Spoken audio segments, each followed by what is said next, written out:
اخواني اخواتي مستمعينا الكرام، السلام عليكم. نتمنى يا ربي تكونوا بخير وعلى خير، وهذا الفيديو يلقاكم في احسن الاحوال ان شاء الله يا رب. ما تنسونوش اخواني اخواتي من لايكاتكم والبارطاج الفيديو، واللي اول مره كيشوف هذه القناه الصغيره وعجبو المحتوى ما ينساش يضغط على زر الاشتراك باش يبقى دائما يتوصل بكل ما هو جديد ديالنا.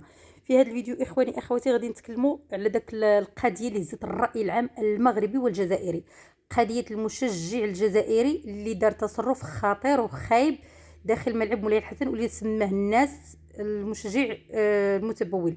كيفاش وقع وكيفاش جاز اول ليله ديالو في السجن بمدينه سال، وشنو ردة فعل السجناء والحراس. خليكم معايا حتى لاخر الفيديو اخواني اخواتي، لانه تفاصيل هي جد خطيره ومهمه في هذا الفيديو. فقبل ما ندخلوا في صلب الموضوع،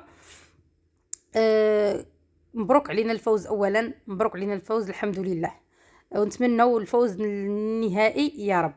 الفيديو اللي خرج في موقع التواصل الاجتماعي، واللي خرج في المواقع كاملين، وانه دار بيبي في مدرجات الملعب اثناء تظاهره رياضيه رسميه. هذا التصرف هذا اللي اعتبروا بزاف ديال الناس اهانه للمغاربه والمؤسسه الرياضيه الوطنيه، وخلق موجه غضب كبيره في السوشيال ميديا.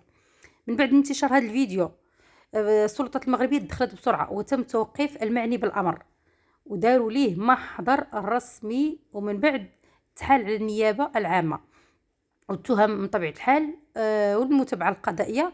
فالمشجع الجزائري توبع بتهم ثقيله، من بينها الاخلال العلني بالحياء، المساس بالاخلاق العامه، القيام بتصرفات غير مقبوله داخل منشاه رياضيه، يعني اللي كان على اساس انه يحترم هاد المنشاه الرياضيه.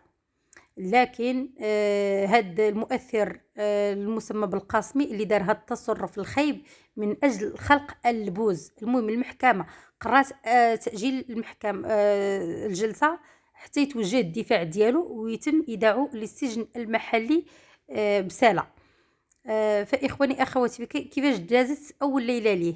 حسب معطيات المتداوله، اول ليله في السجن ما كانش سهل عليه نهائيا نهائيا نهائيا. شاف الويل الطويل، سجن معروف بالصرامه ديالو، واي وافد جديد كيدوز في واحد المرحله نفسيه صعيبه بزاف، خصوصا الا كانت القضيه ديالو معروفه اعلاميا. فكاين كلام على انه المشجع دخل في حاله خوف وارتباك، والسيد خايف، وخصوصا باللي سمع انه السجناء كلهم كلشي كيغوت، كلشي كيصفر، كلشي كيحتج. صافي ولا نيت كيبول ديال بصح، لانه عرفوا السبب ديال هذا الاعتقال ديال هذا الولد او هذا السيد هذا ولا هذا الجزائري. من طبيعه الحال سجناء مغاربه اللي عندهم واحد الحرقه على بلادهم وعلى مالكهم. كيفاش واحد المشجع اللي قام بهذا التصرف، واللي هو اهانه ماشي غير للشعب او للدوله، اهانه للعالم كامل. فهنا اخواني اخواتي كنتوصلوا بردود قويه ديال بزاف ديال السجناء اللي اعتبروا باللي دار تصرف مستفز وما مقبولش. كلشي كيغوت، كلشي كيحتاج على الاداره، لدرجه انه ما تقبلوش انه يدخل او يدوز الفتره السجنيه داخل هذا السجن العجرة بساله. يعني هذا احتجاج ديال هاد السجناء، وما بغاوش انه يكون بيناتهم، يكون معاهم. من حقهم هذا الشيء بطبيعه الحال. ربما اداره سجون او اداره سجن غادي يتم نقله الى سجن اخر، وهذا افتراض ربما يتم تطبيقه في الايام القليله القادمه. هذا التفاصيل كلها اخواني اخواتي كتعتمد على معطيات متداوله فقط، وما كاين حتى شي تصريح رسمي كيأكد شنو وقع بالضبط داخل الزنزانه، لان هادشي كله غير تسريبات فقط.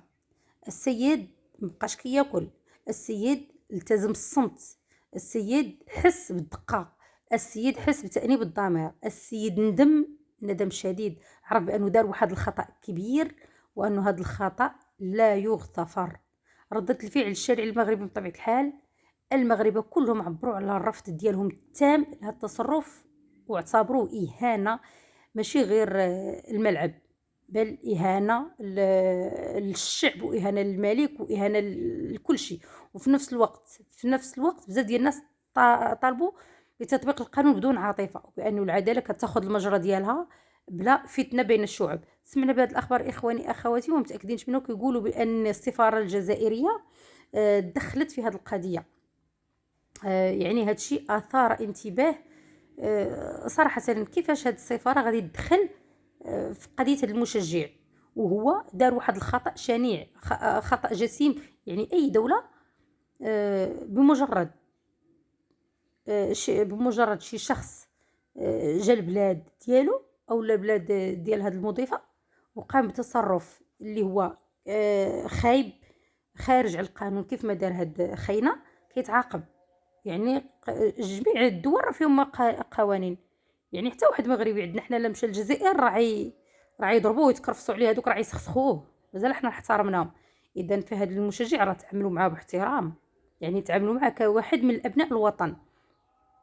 وهذا الشيء اللي خلى نديروا اكبر علامه الاستفهام في هذه السفاره الجزائريه بالمغرب، اللي احتجت حتى هي وقالت علاش وكيفاش، والسيد راه مؤثر وهذا الشيء غير دايز وغير الفرحه الفرحه ديالو خلاتو يبول في حوايجو. خذ عبيلات هذا الشيء باش يدخلنا حنا للدبا، دار الذنب يستاهل العقوبه.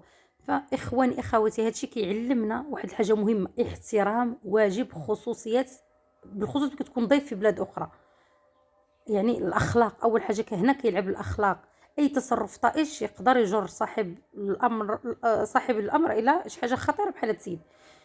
خصنا نوقفوا اخواني اخواتي واحد الوقفه ديال التامل، لانه هاد القضيه راه ماشي غير قصه واحد المشجع جزائري دار تصرف طائش وتشد، ولكن راه مرآة كتعكس شحال من حاجه واقعه في المجتمع ديالنا اليوم. راه التشجيع راه ماشي فوضى، راه الحريه ماشي انك دير اللي بغيتي. للاسف اليوم هذا المشجع اخواني اخواتي اللي هو في موقف خطير، وغدا اي واحد فينا دار شي تصرف بحال هكا خارج القانون غادي يلقى راسو قدام العداله، بلا فرق لا بين هذا ولا بين جزائري ولا مغربي ولا تونسي ولا اي جنسيه اخرى. فان اخواني اخواتي هاد الناس خاصهم ياخذوا العبره من الجمهور الافريقي، جمهور السنغال، المصري، جمهور نيجيريا، كلهم الكونغو واخرون. ومع ذلك كيديروا اللي بغاو. السجن العرجات راه ماشي سهل، المتواجد بشي سهله، راه ماشي السجن كيبقى نكته وموضوع ديال الضحك والتشفي فقط. اي واحد تخليه كيعرف من اول ليله غادي تدوز بحال عام كامل، يشوف العذاب ويشوف الويل نفسيا قبل ما تكون جسديا. الخوف، الندم، الوحده والتفكير الزائد، وهادو كاملين كيكونوا حاضرين، خصوصا باللي كتكون القضيه ديال قضيه معروفه، كتكون الراي العام وكتكون كدوز في يعني في العالم كلشي عارفه. يعني وفي نفس الوقت خاصنا نكونوا عارفين انه الشعب المغربي شعب مضياف، والضيافه راه عندها حلول وخط احمر. ما يمكنش واحد يجي لبلادك ويستفد من الامن ومن حسن الاستقبال والضيافه، ومن بعد يدير شي تصرف اللي كيجرح بالكرامه ديال البلاد والكرامه ديال الشعب وكيضرب في الاخلاق، كيف وقع مع هذا الاخ. يعني داكشي الفتنه اللي كاينه بين المغرب والجزائر بيناتهم سياسه، داكشي بيناتهم، ولكن الشعوب خصها تبقى في احترام. نطلبوا ربي الله يدير لهذا الولد تا هو ولد ديال الخير، ونتمنوا يكون عبره لهذوك الشباب الطايشين. المهم حتى لهنا اخواني اخواتي، نخليكم فرحه الله، مع السلامه.